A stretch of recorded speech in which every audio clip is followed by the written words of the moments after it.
Hey Rebel Rouser, I'm Alan Voivod, and this is Star Wars 7x7. We're at episode number 1630, and let's see where to start. Well, with the comparatively unimportant thing, if you are hearing a low rumbling, a very low rumbling in the background of this episode, well, I'll go check the playback to see if it's going to affect anything. But our intern Kato is in the studio and purring up a storm, and I just haven't had the heart to kick him out. So we'll see if it actually shows up on the playback. But be that as it may, yeah, that's the least important of the things that we're going to be talking about on this episode. We're also going to be talking about how Poe Dameron is becoming more and more like Lando Calrissian. But we're also going to talk about the first moves that the Resistance made to try to start drumming up support for their cause in their darkest hour. Now, as you'll recall, of course, the Resistance was decimated at Dakar and in their subsequent fleeing from Dakar.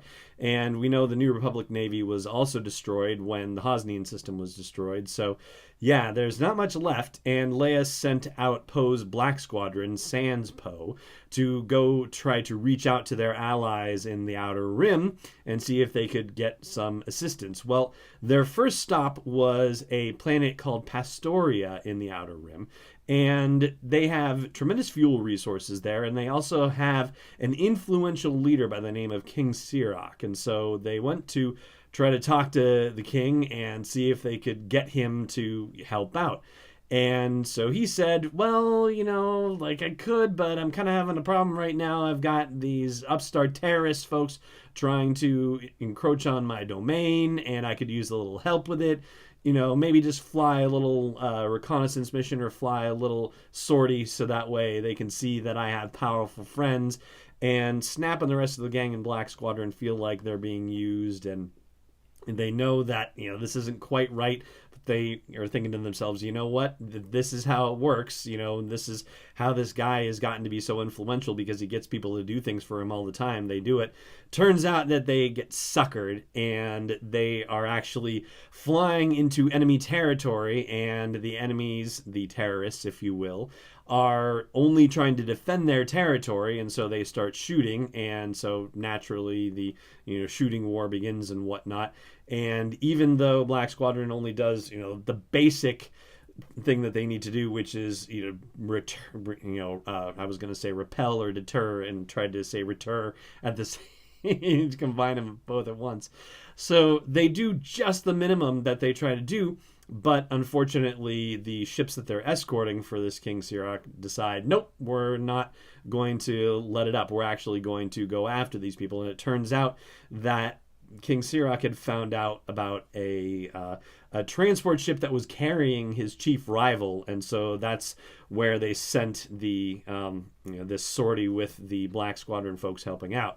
And so, yeah, that's a real unfortunate situation. And the Black Squadron folks feel like they've been betrayed and used and whatnot. And they're thinking to themselves, well, okay, well, at least let's get what we need to get out of this and be done with it. And King Sirach says, well, I'll give you guys fuel, but I'm not helping the Resistance. Are you kidding me? You're doomed. There's no way this is going to work out for you. And I'm just going to accept the fact that the First Order has taken over things, and I'm not going to help the Resistance at all. So their first attempt goes very badly, you might say. And the way that Poe Dameron finds out about this is that there's apparently a set of communication satellites that the Resistance either has seeded in various places throughout the galaxy or is able to hack and lay their signals inside these communication satellites without being detected, or at least so it seems. But this particular comsat that relayed the signal for this particular situation to Poe,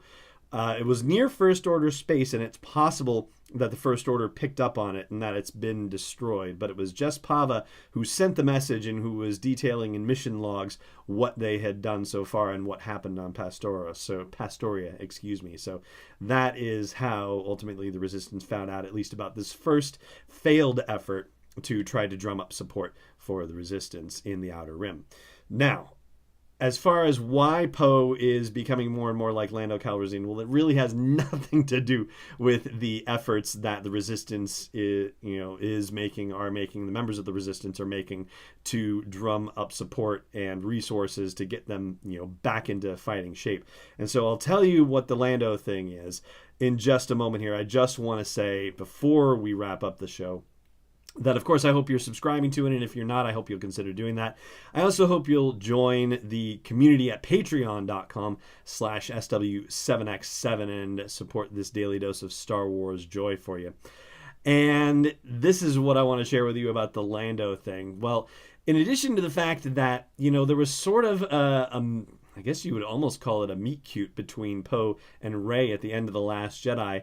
And, before you get up in arms about, what does that mean? Like, it was basically a scene that was going to appear in The Force Awakens and didn't make it into the movie, but it made it into the novelization. It's almost exactly the same scene for all intents and purposes. So, we've talked about how Poe and Rey were catching each other up on each other's stories, and Poe, now talks about Rey as his torture buddy, which is a little awkward to say the least. But, he's not necessarily making any overt overtures toward her, but, he can't help but be suave. And now he's taken another page out of Lando's book, and that is to take Han Solo's clothing for himself. This has a little bit, more of a depressing aspect to it, because Han is dead now. It's not like Lando was stealing Han's clothes when Han was dead. He was just encased in carbonite, and, he just needed a change of clothes. I guess Poe needed a change of clothes too, because in the Poe Dameron comic series, in this particular issue that we're talking about, which I believe is issue 29, we get to see Poe Dameron wearing the jacket and shirt that Han Solo wore in The Empire Strikes Back. So, yeah, Han's wardrobe, I never would have said that Han was a real clothes horse or anything like that, but apparently he's doing well enough in the wardrobe where, even a clothes horse like Lando, even somebody who really cares about fashion, would be borrowing from Han. And now Poe Dameron, who, doesn't necessarily seem to be swayed by fashion one way or the other, now he's taken on Han's outfits too. And that is going to do it for today's episode of the show. Thank you again so much for joining me for it. And of course, may the Force be with you, wherever in the world you may be. This podcast is not endorsed or sponsored yet by Lucasfilm Limited, Disney, or 20th Century Fox, and is intended for entertainment and information purposes only. Star Wars, the Star Wars logo, all names and pictures of Star Wars characters, vehicles, and any other Star Wars-related items are registered trademarks and/or copyrights of Lucasfilm Limited or their respective trademark and copyright holders. May the Force be with them. All original content is copyright 2018 Star Wars 7x7. We hope you love it.